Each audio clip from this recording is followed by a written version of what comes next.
if we do end up getting the full report, and if it turns out that there's at least something that Barr was not reflective of in his summary, it'll come in weeks, possibly a month or longer.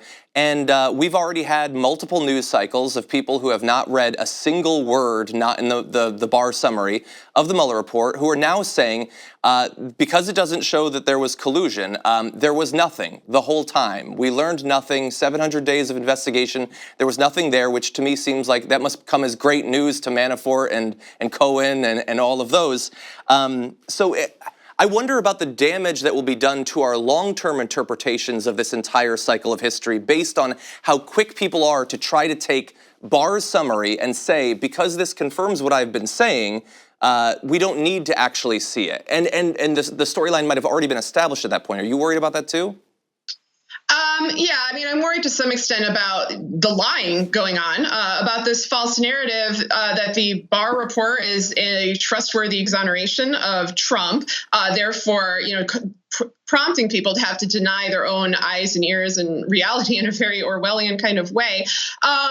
The same people who are doing that are the ones who missed the boat the first time around. They're the ones who didn't report on Trump's long history of corruption and criminality and ties to the mafia, not just Russia, transnational mafia ties, New York City, illicit financial dealings. This has been going on for his entire life. They also did not thoroughly investigate his ties to Russia. When the truth came out, when it became clear what was going on, those reporters looked incredibly foolish, and so of course they're trying to vindicate their own bad work by saying that there was never anything there all along, and that everything we've seen over the last 2 years was just somehow a product of our imagination. But I'm less worried about narrative than I am about national security and public safety.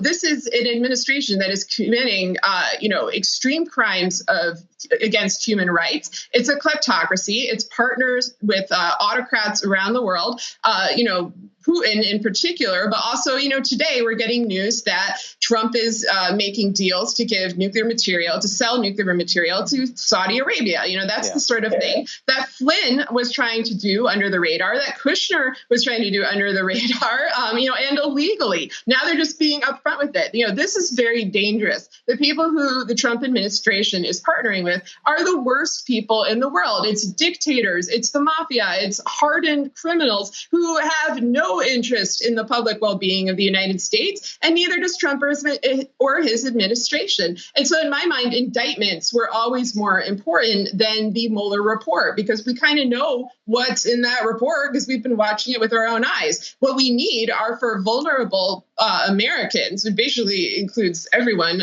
but a very narrow elite at this point, to be protected from this administration. Well, this administration certainly wants to go after some of the people, perhaps, that you've been talking about there. They're interested in indictments, too. So my last question for you is the response coming out of the Barr summary. You've got Trump sending a letter to TV producers asking for them to blacklist a number of different people. You have calls for investigations into Democratic elected representatives. They want new investigations against Hillary Clinton. They seem quite emboldened to go after their political opponents after this report has come out, which I'm sure probably does not come as much of a surprise to you.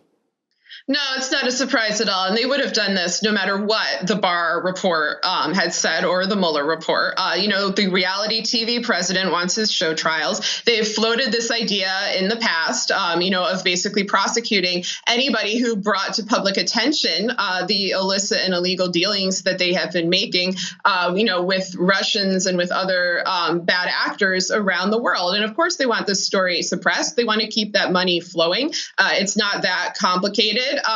What is incredibly troubling is that they're doing it brazenly, that the media is not treating them like an aspiring autocracy, which is what they are. They're rolling over. They're accepting a false narrative. They need to stand up. They need to stand up for the truth, and they need to stand up, for members of their profession, and not accept this, brutal witch hunt, actual witch hunt mentality, that Trump is trying to mainstream. Well, we will see. It seems like a lot of the media is, they're so gun shy. Anytime the right starts to attack them, they start to shoot each other, they shoot themselves. We'll see if it ends up working out. With the smoking gun. I mean, that's what's going on. They are loading the smoking gun that they say they can't find. So, yeah. That's a great way of putting it. Sarah, thank you for joining us once again. We really appreciate it. Thank you for having me. Thank you very much for watching this clip from the Damage Report. If you liked it, don't forget to subscribe to this channel and ring the bell on YouTube to get notifications of our new videos. And of course, you can catch the full Damage Report live every weekday at 1 p.m. Eastern, 10 a.m. Pacific on TYT Network on YouTube TV.